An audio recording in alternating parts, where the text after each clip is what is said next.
Seria uma ousadia muito grande eu imaginar que isto é uma proposta de uma revolução?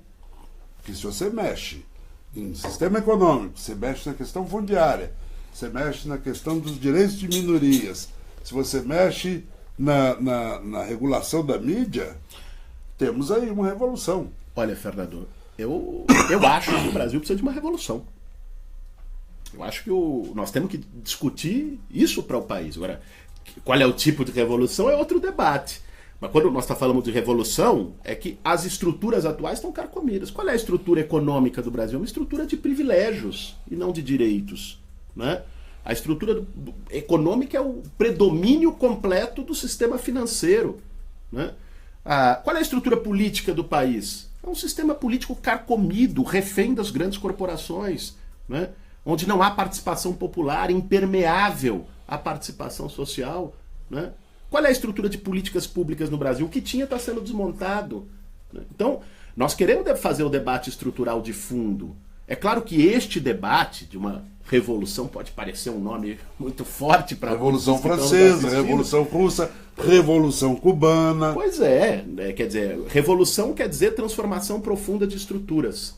E eu acho que se a gente for descer ali embaixo, aqui do nocaute, e for andar na rua, e principalmente nas periferias, e fizer uma pergunta para as pessoas, você defende que o Brasil precisa ser transformado de cima a baixo, que o jogo precisa ser virado?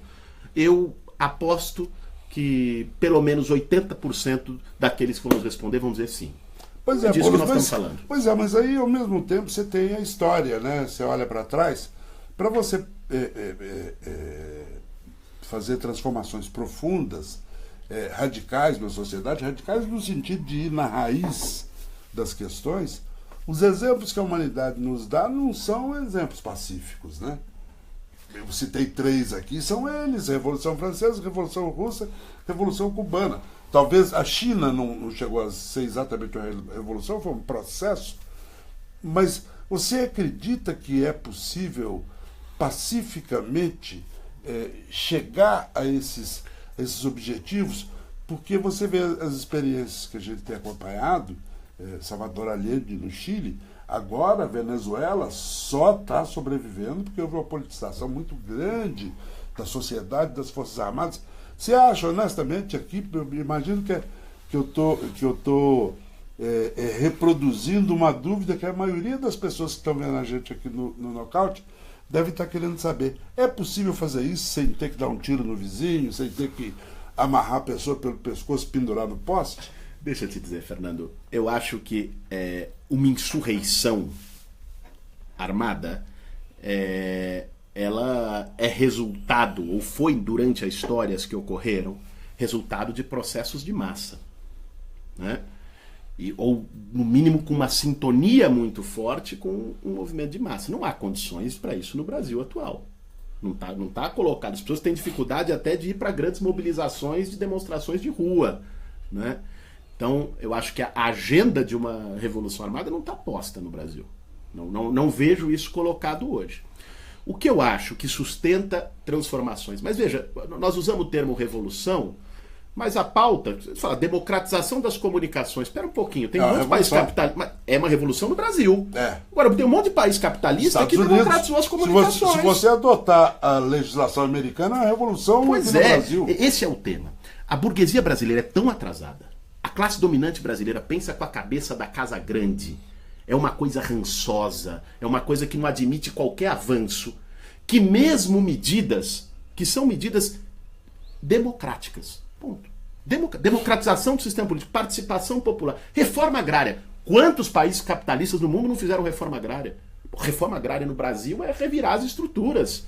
Né? Por quê? Porque nós temos uma classe dominante, uma burguesia que é escravocrata, que pensa com uma cabeça antipovo, rançosa, tem medo de qualquer coisa que envolva povo. Né? Por isso que o termo acaba sendo esse. Agora, a agenda que está colocada é uma agenda de aprofundamento da democracia. A agenda que está colocada é uma agenda de derrubar privilégios. Olha, essa agenda, eu lembro dela em 1789, o combate a privilégios. No Brasil de hoje ela ainda é atual. revolucionária. Então, isso acho que é um sintoma do nível de atraso político da elite do nosso país, que faz com que agendas como essas no Brasil se coloquem como agendas quase revolucionárias, embora em si mesma não sejam. Né? Não sejam. Agora, precisam, para se sustentar, de amplo movimento de massa. Isso é que é importante. Não se trata apenas de uma questão de disputa de projetos eleitorais. Sim. Né? Ou então, de hegemonia em movimento social. De hegemonia institucional. Nós precisamos construir um grande caldo na sociedade brasileira. Nós precisamos fazer um processo amplo de luta por direitos, de mobilização social, de politização, que nos dá um lastro para avançar em transformações mais efetivas. Ô Boulos, você muito mais do que eu, mas a gente roda esse país. 2 semanas atrás eu estava em Belo Horizonte, essa semana eu fui a Curitiba participar do Tribunal Popular da Lava Jato. E em todo lugar que a gente vai, e aqui em São Paulo, as pessoas que enfim, frequentam aqui o Nocaute, os amigos, está todo mundo querendo saber o que fazer. Que contribuição eu posso dar, porque ninguém acena, isso é que me preocupa, que ninguém acena com uma perspectiva, com uma esperança para as pessoas. Então eu te perguntaria o seguinte: amanhã, na hora que eu acordar, o que eu devo fazer para contribuir para o primeiro degrau disso aí, que é redemocratizar o país? Tirar daí essa quadrilha de bandidos que tomou o poder, para a gente poder ter espaço para começar a tentar implantar esses projetos que você se referiu. O que fazer? O que você sugere? Sobretudo para a molecada. Os velhos como eu, de alguma maneira, já estão um pouco anestesiados, mas o que você sugere para a moçada que está aí, a molecada que está vendo a gente? Fazer o que amanhã, sábado, na hora que acordar? Olha, Fernando, você sabe que nós nos colocamos essa pergunta na Frente Povo Sem Medo. O que fazer? Eu acho que todo mundo está se colocando isso, né? Os movimentos sociais, as outras frentes. Essa é a pergunta que sempre se coloca em momentos de gravidade histórica. E nós estamos num momento de gravidade histórica, pelo nível de retrocesso que está sendo imposto ao país. Agora, nós, quando nos fizemos essa pergunta, tentamos apontar respostas por 2 caminhos. Primeiro, é preciso fazer mobilização social. Né? Aí como? Isso pode se parecer muito abstrato. Né? Nós achamos que é necessário retomar uma coisa, Fernando, que a esquerda brasileira perdeu muito no último período, que é uma coisinha chamada trabalho de base. Né? Escutar o povo, acolher as demandas do povo, né? Tá junto e se engajar nas suas lutas mais concretas. Lutas que podem não ter grande visibilidade. Por exemplo, ontem nós fizemos 2 mobilizações em São Paulo. Não saiu em lugar nenhum, mas expressaram um processo muito interessante que está se construindo. Uma delas foi um grupo da Zona Leste de Itaquera, do Bairro Sem Medo, que foi a iniciativa que nós criamos para dar resposta a essa pergunta. Né? Nós criamos 2 iniciativas, o Bairro Sem Medo e o Vamos. O Bairro Sem Medo foi a iniciativa de construir núcleos de base, principalmente nas periferias, né? Não só, mas principalmente, para buscar fazer um trabalho, identificar as demandas e se juntar para mobilizar.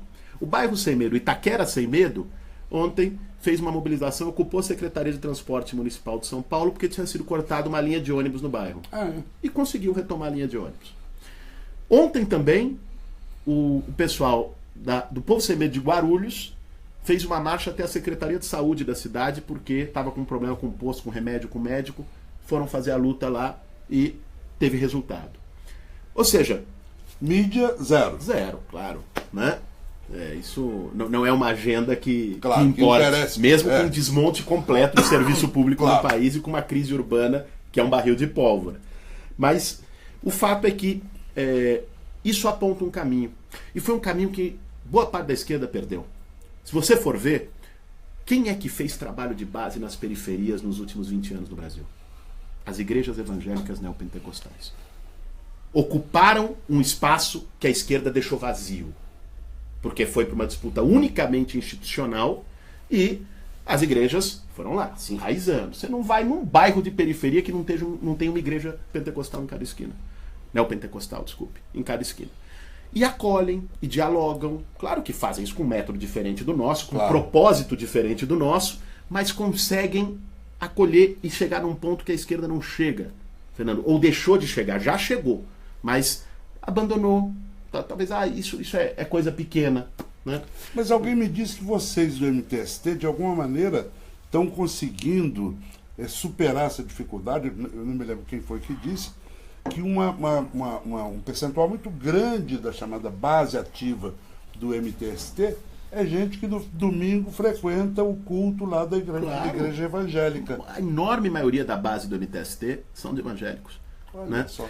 Porque tem também... E há um preconceito que todo evangélico conservador de direita. Que a gente tenta desmentir aqui no Nocaute com a presença do nosso pastor o Ariovaldo? Ariovaldo, que fala 2 vezes por semana aqui, claro. Ariovaldo Ramos. Ariovaldo é uma figura extraordinária.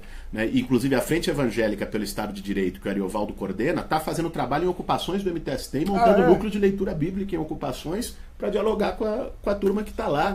E que é um núcleo de debate crítico também. Né? Agora, tem uma companheira evangélica, que, conversando com ela, militante do movimento, né?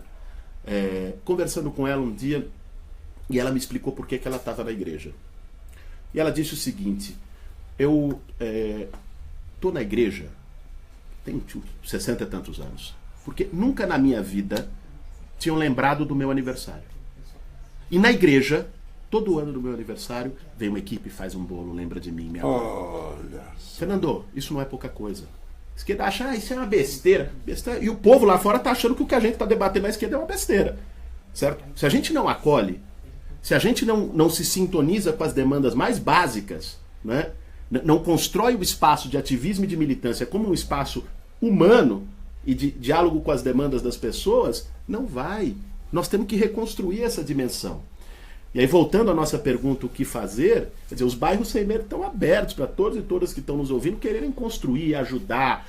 Gente que é profissional, nós estamos montando agora núcleos de atendimento psicanalítico e psicológico nas periferias, né, gratuitos, com psicanalistas e psicólogos que querem atuar a partir dos bairros sem medo. Estamos montando várias oficinas de trabalho e esse projeto vai se enraizando e ao mesmo tempo é um projeto de mobilização que está lutando pelo transporte, pela freudianos, saúde. lacanianos e junguianos vão para a periferia, né? Todos e todos bem-vindos para fazer consultório com o pé no barro. Vamos lá. E essa é uma parte da história. Nós temos que retomar trabalho de base, se conectar com lutas. Dizer que não tem luta no Brasil é uma besteira. Tem muita luta acontecendo. Além das lutas gerais mais visíveis, que também não são desprezíveis, são importantes. Há 3 meses atrás nós fizemos a maior greve geral da história do país. Né? Você tem várias lutas cotidianas por temas nas periferias das grandes cidades e que isso vai estourar em algum momento. Essa turma está montando um barril de pólvora. A questão é quem vai estar lá quando isso estourar para ajudar a levar isso para um caminho combativo, de esquerda e de superação. Transformador. Claro, porque isso também pode virar para outra coisa. Depende de como isso vai ser direcionado, orientado, canalizado. Então, nós estamos nos esforçando para fazer esse processo de enraizamento periférico popular e todos e todas que estejam com a pergunta o que fazer e que se sintonizem com essa resposta estão mais do que convidados para atuar com a gente nisso. E, ao mesmo tempo, nós achamos que temos que debater. Porque não adianta só o fazer sem o rumo. E o vamos, né, taxado disso, daquilo ou do que seja, pouco importa, é uma iniciativa que nós criamos para poder fazer um debate sério, né, democrático, crítico, né, sobre os rumos do país. Nós não podemos ter tabu para discutir projeto para o Brasil, porque vai incomodar esse, porque aquele vai achar ruim. Não dá para ser isso. Né?